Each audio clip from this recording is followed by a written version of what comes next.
Alright guys, starting the morning, getting some stuff priced. Normally would take pictures of this kind of stuff, but Nate's already done that last night. We have some holes in the showcase, so going to try to get some of this stuff, hopefully this whole box done this morning.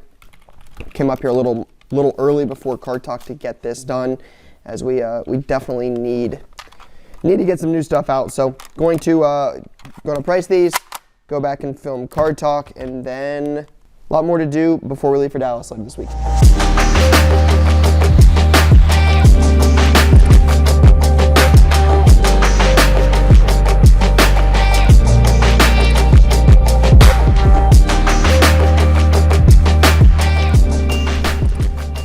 right, what's going on, guys? Welcome back to Card Talk. I'm Ryan, joined as always by Tyler and Lou.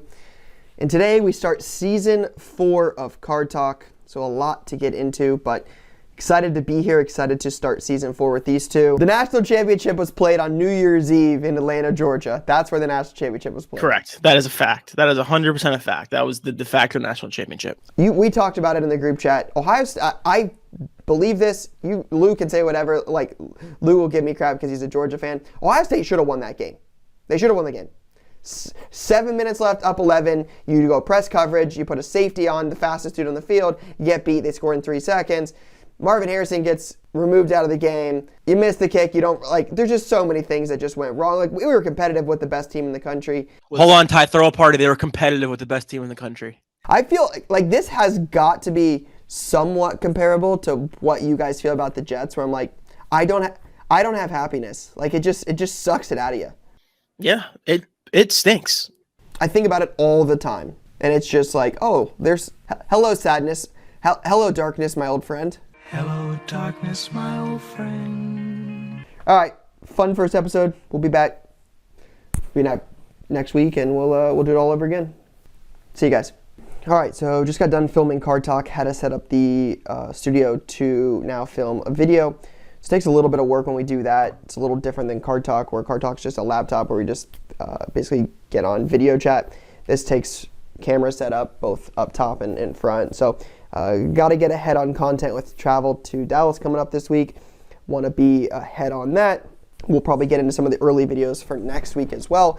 Just stuff that is stuff that we can do and post really at any time. So we'll film a hoops break later. This is going to be a mail day video.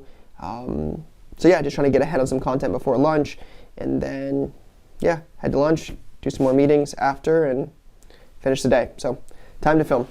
All right, what's going on, YouTube? Card Collector 2 coming at you here with a brand new video.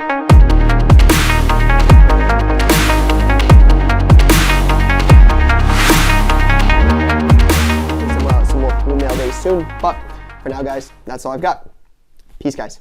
All right, so just got the mail day done, but we talked about it in the mail day where we've been doing a lot of like short content. If you guys follow us, you'll know that there's a ton of different shorts, from card show deals that we cut up and put out to ripping stuff like White Sparkle packs or Panini Redemptions. I've got a couple of those we'll rip.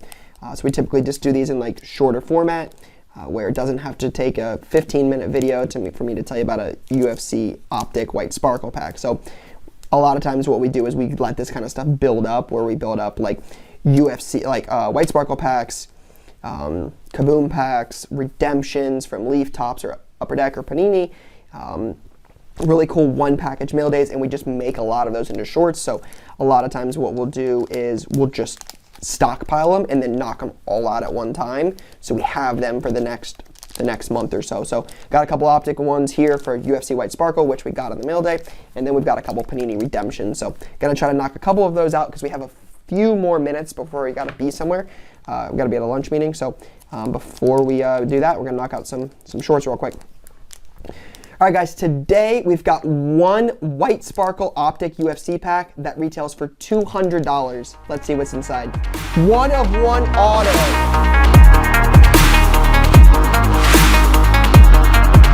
Today, we're back with another White Sparkle pack. All right, heading back to the shop now.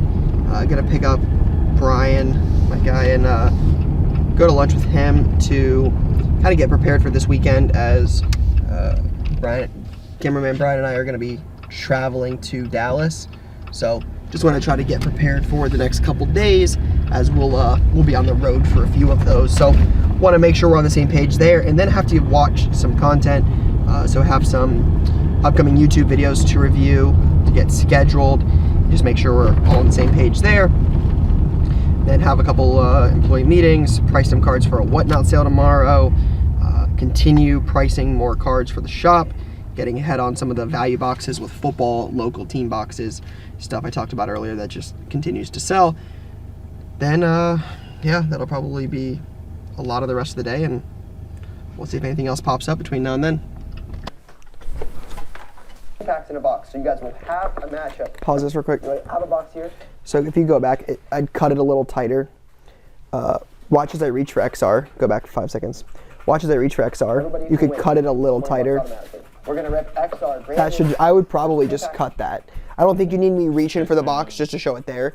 I would say next round we're gonna go to XR, and you could probably tighten that up a little bit. If you win, I would probably throw some sort of like GIF or like Russell Westbrook thing going. You know, the Russell Westbrook, like, I would throw some sort of animated GIF when I say I'm over 100 on coins, crying Jordan, but I think I would highlight because it's pretty well documented I'm terrible at coin flips, so I would just make something of that. We'll flip a coin. Winner gets to pick their pack. I'm about over 100 in coin flips, so hopefully you guys have better luck in coin flips than I do. I'm a graduate as well. So what you should do, watch this. Yeah, so what you need, yeah, you need to do this and put Maury's face on this. I got you. Put Maury's face on that and put that in there. So put that in there. Right. Top card, Travis Kelce, shout out Cleveland Heights High School. I'm a graduate as well. That's all I got for now, guys. Peace. Yeah, that's fine. Definitely get the Cleveland Heights thing in there. Yeah, that'll be good. I'll save those things in. All right, so got the content done, got that reviewed, got that ready. Now I've got a couple things to price. Got an entire box of graded cards. Still got to finish the slabs or the mags from earlier, and then want to get done some of the Whatnot singles. Get those priced for tomorrow. Try to get the Whatnot stuff done about a day in advance, just so there's enough time to get them. Because we take pictures of everything we post on there. We like to get them uploaded before the sale starts. Give about 24 hours. So got to price those. So it's going to be a lot of pricing cards. There's probably 80 slabs, still another 50 mag cards, plus more upstairs. So a lot of stuff to price now. So what do you write on the price tag, like the numbering? Yeah, so typically right if it's like numbered, like this one's on the neon signs on the elements, it's like hard to see. You have to like move it, and if a customer can't see it because of a glare in the showcase, I just like to write on it so they know what it's numbered to. So looking it up, price it, and then if it's numbered or like short printed or something, I try to call that out on the price tag. Gotta love when you're going through a box, pricing stuff, and you find like a sleeper, something like this. So Jack Lambert, Joe Green, dual auto from Classic Combos. It's out of 5. I thought it would be probably pretty good. I figured, 100, 100 and a quarter when I was first looking. Then the first thing I saw was an out of 50 non-auto that did $20.50. So I'm like, oh, okay. Then you scroll down, and 1 out of 4 did $260 shipped. Over $260. $260, $249 shipped. Not bad. Not bad at all. So one of the things we're doing now, one of the cool things about Whatnot is they have this like bulk upload feature. So to make this a less tedious process to add all of this stuff to a Whatnot channel, since we put up brand new stuff every night, right? Like Bradley Chubb auto, Terrace Marshall out of 10, Ellinger. I mean, it's Steve Aoki auto, David Montgomery, Devonta Smith. It's just all random stuff. So this is just some of the cheaper stuff.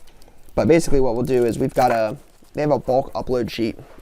So you can type it into Google with like the title, the sport, the price, if it's a buy it now or auction. So basically what we have to do is Ashton will type in all of the cards on a spreadsheet, type in all of the names, and then I'll go in and price them. So they're basically in order on how they are on the spreadsheet. So I can just go line item by line item. I'll look them all up, price them all, then we can upload them, go back in and take photos of them. So it's definitely a longer process than people might anticipate, but it gives us the best results, and ultimately we're trying to increase the customer experience by having complete titles, photos, so it just makes it a lot easier. But what it also allows us to do is, Morgan, who ships a lot of this stuff, is not our #1 sports expert, so it allows her to see the picture and the title and ship it without any prior card knowledge, right?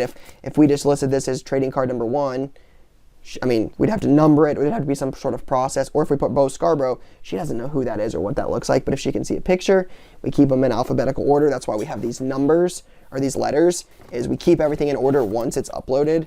So it's all in order by first name. So as we've grown on Whatnot and built processes and procedures, a lot of what it does is it takes time, but there's, we pass off one job from one person to the other. I get to price it, somebody photos it, somebody types it in, somebody ships it. It's just kind of cool to see it go through the process, but Whatnot makes it a lot easier on here. It just takes time for sure, right? We've been pricing graded cards and mags and all sorts of stuff, but with this, it makes it a whole lot easier to upload it rather than having to do it line by item where you got to take a picture, type it in, go to the next card. It just takes a lot more time to do it that way, so it's kind of cool. I think the Mano, is it what, 56? Yeah, 56 tops. I think that's an SGC 115. Yeah, it's pretty beat up. It's rare. They don't walk in like they used to. I mean, they honestly have never walked in that much, but comes in a team bag because it came in with no top loader, but kind of, yeah, no sleeve or top loader. 56 top Mano. You just never know what a walk-in shop, right? You got 56 tops Manos in sleeves. Got stuff like a 101 Gretzky auto. A little bit of everything. Like Jameson Williams auto. Right at a 25. All sorts of stuff. Gotta love it when the boxes get beat up.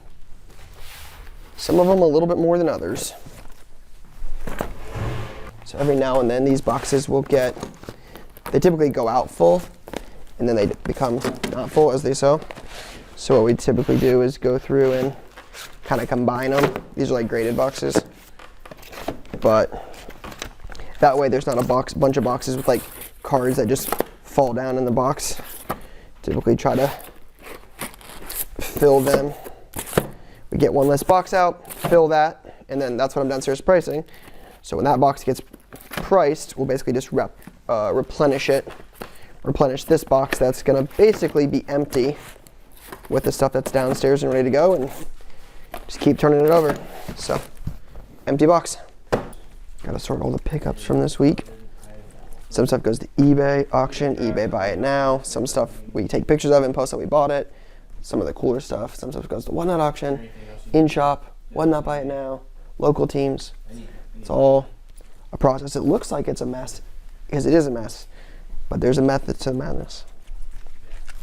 I promise. All right, guys, that is a wrap on Day in the Life. I think this one was a little different, as it wasn't anything like super crazy. It was a lot of like the real what happens on a daily basis. It's pricing cards, meeting with the team, preparing for the next couple days, buying, pricing some more cards, getting prepared for Whatnot. It's not always sit and shop and buy $10,000 deals or make big trades. It's preparing for tomorrow, right? We always say it's brick by brick, day by day. It takes a whole village, and I think that's what's fun, is that this is really what it's like every single day, and it's fun because it's different, right? Tomorrow we'll price some more Whatnot stuff for tomorrow's sale, and we'll reorganize the showcases, and we'll order some more hobby boxes that we're low on, or we'll check supplies. Like, those things differ from time to time, but it's a lot of different stuff. Prepare for travel and filming content and just trying to stay ahead as much as possible. So appreciate y'all for watching. Hopefully we'll do this again very, very soon. But for now, guys, that's all I got. Peace.